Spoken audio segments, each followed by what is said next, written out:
আমার গর্ভধারিণী মায়ের পরে যে আমাকে এই দুনিয়াতে নতুন করে জন্ম দিয়েছে মা হিসেবে, সে হচ্ছে আমার বড় ছেলে আদিল আল সাহাল। 2019 25 মে, দিনটি ছিল শনিবার। ঘড়ির দিকে তাকিয়ে দেখলাম বিকেল 4:12। এক নিষ্পাপ শিশুর কান্না কানে ভেসে আসলো। নার্সকে জিজ্ঞেস করলাম, বেবিটা কেমন আছে?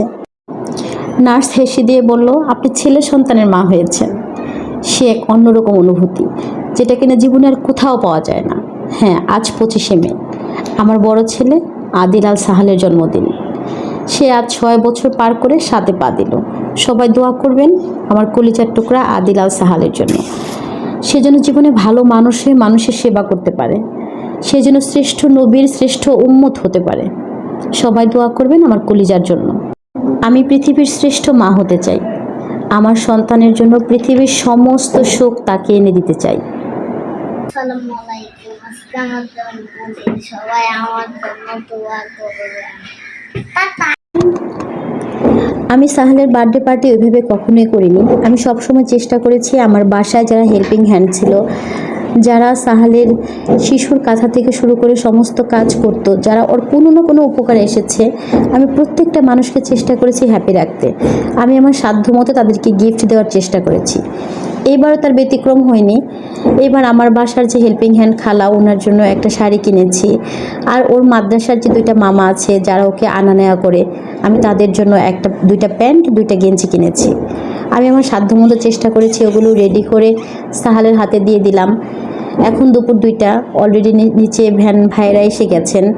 আমি সাহালের হাতে বুঝিয়ে দিয়েছি, ও ওর মামাকে দিয়ে দিবে। এর মধ্যে আমি ওকে প্রশ্ন করতেছিলাম যে বাবা তোমার কেমন লাগতেছে? ও বলতেছিল অনেক বেশি হ্যাপি লাগতেছে। বার্থডে উপলক্ষে এই যে হেল্পিং হ্যান্ডদের গিফট দেওয়ার যে ব্যাপারটা, আমি চাই বড় হয়ে এটা সাহাল কন্টিনিউ করুক ওর সাধ্যমতো। ও যদি পারে একজনকে দিতে, ও একজনকে দিবে। আর ও যদি পারে অনেক মানুষকে একসাথে গিফট করবে, অসহায় মানুষদের, সেটা করলে ও করতে পারে। এটা আমি খুব করে চাইবো।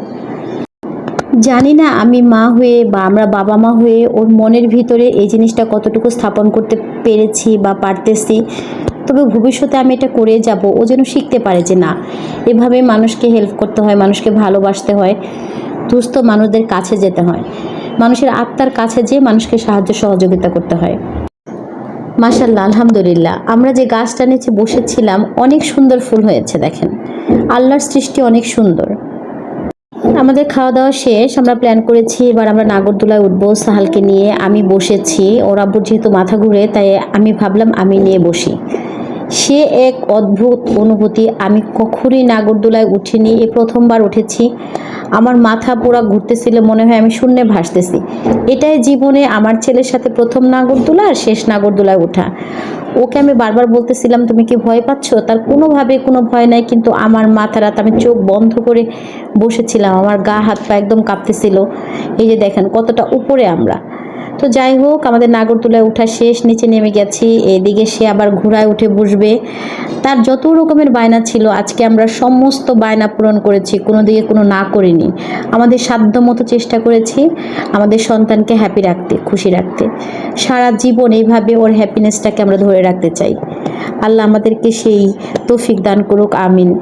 এদিকে ঘোড়ায় ওঠা শেষ, এবার পালা হচ্ছে নৌকায়। এটা কি ছিল? ময়ূরপঙ্খী। এই ময়ূরপঙ্খীতে ওঠার জন্য আশরাফুল আমাকে অনেক রিকোয়েস্ট করেছে ওঠো, কিন্তু আমি কোনোভাবেই রাজি হইনি, কারণ আমার ওইখানকার মাথা ঘোরাই শেষ হয়নি। ময়ূরপঙ্খী তো দূরের কথা, জীবনে আর কোনো পঙ্খীতেই উঠবো না, নিজেই শপথ নিয়েছি।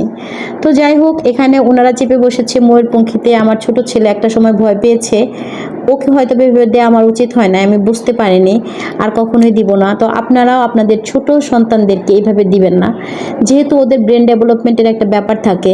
তো আমারও এটা করা একদমই উচিত হয় নাই। সবাই ভালো থাকবেন, সুস্থ থাকবেন। আমার ফেসবুক পেজ আশালতা লিটল ওয়ার্ল্ডের ছোট্ট একটি ফলো আর একটি লাইক দিয়ে দিবেন। আমি যেন সামনে এগিয়ে যেতে পারি, নতুন নতুন ভিডিও আপনাদেরকে উপহার দিতে পারি, তার একটা সুযোগ করে দিবেন। সে পর্যন্ত বিদায় নিচ্ছি। আল্লাহ হাফেজ।